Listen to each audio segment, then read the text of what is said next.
You wouldn't do anything good if I didn't force you to.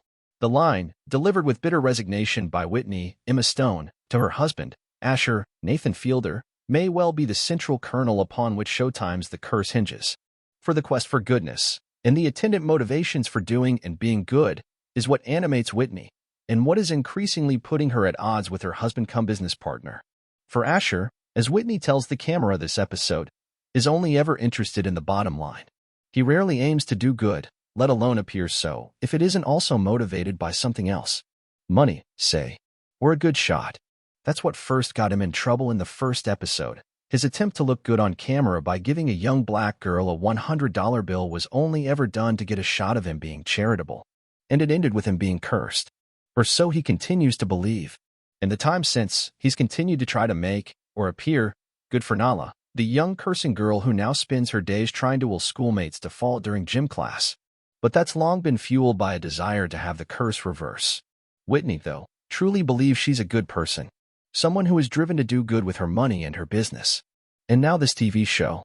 Of course, we are inclined to be as wary of Whitney's motivations, but at some level performative as it may be, she does think she's a good person. But we will be the judge of that. For self-exclusion asks us to really question who Whitney's goodness is good for. Mostly through the way she's working with both her producer Dougie, Benny Safdie, and her artist BFF Cara, Nizania Lucy Austin. It's from Dougie, for instance, that Whitney first learned that Cara had found a rather racist Native American statue at a nearby mini-golf course. And she uses said information as anyone would. She goes ahead and buys it and then plops it right outside of Cara's door, while hiding around the corner. This is deranged behavior for anyone. But such playful pranks are Whitney's everyday language. We've seen her pull these stunts with crew members and even with Asher himself. She's always towing the line between the appropriate and the inappropriate, hoping to straddle it to show she knows where the line is, but all but cautioning those around her that she knows where she's not to cross. It's a way of making everyone around her uncomfortable and maybe, as it happens in this case, anticipate the kind of racist/controversial/needlessly provocative position she may be attacked for. Here it's also a way to talk to Cara face to face and, gently nudge her about the release form she's yet to sign that would allow philanthropy, or is it Green Queen now, to showcase her work on camera. Cara is still skittish, as she should be, given everything she's seen about the show, and knows about Whitney's parents' predatory practices. But Whitney will not be deterred. Weaponizing her charm and even her own performed vulnerability, she cajoles Cara into sympathizing with her.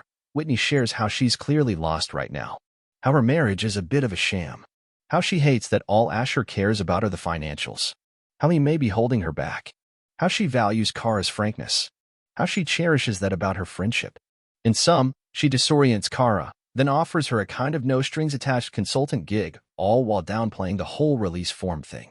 Cara is rightly skeptical, and as the camera pans from her to the racist statue Whitney has now gifted her, she couldn't possibly have left it out in the public. She'd rather Cara turn it into her own artwork. You see her trying to calculate how much of Whitney's confession, "I'm unhappy in my marriage," to take at face value, and trying to calculate whether the money she's being offered is worth the kind of association she'd be making with Whitney, Asher, and the show as a whole.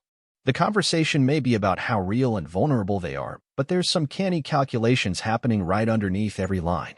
Whitney, though, seems to have said the right things. Cara agrees to be a consultant, and will think again about her artwork. At home, Whitney finds even more ammunition with which to feed her rancor.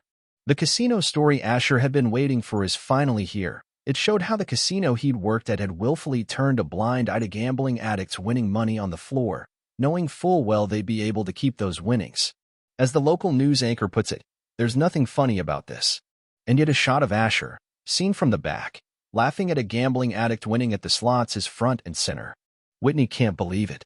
She knew he'd witnessed all these illegal practices, but didn't know he enjoyed himself while doing so. It's there that she spits the line about him never doing any good unless prodded to do so, which looks like it'll become the wedge between the two. It's what Whitney most focuses on when she sits down for a proper confessional with Dougie, talking about how she no longer recognizes Asher. Perhaps because they've been together for so long, you start to see these glimpses of a person you don't recognize, she says. And, just as with Cara, it's unclear how much of this is a performance. Is she giving Dougie what he wants? Is she voicing real concerns she has? Is she nicely positioning herself away from him at a time when she can go solo? Is this revelatory or merely for show? Stone keeps us guessing, especially as she's made Whitney equally clueless and canny, self-aware yet seemingly only when it suits her. The episode ends with a few more revelations. It seems Whitney is running low on funds. All those credit card charges from petty theft add up, and is forced to ask her father for some cash. Because, unbeknownst to Kara, it is Whitney who will be paying the artist her consulting fees. Which, surprise, also comes with Kara's decision to sign the release form, finally.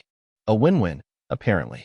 Though what the show will continue to look like as Whitney and Asher's marriage splinters in the process is anyone's guess.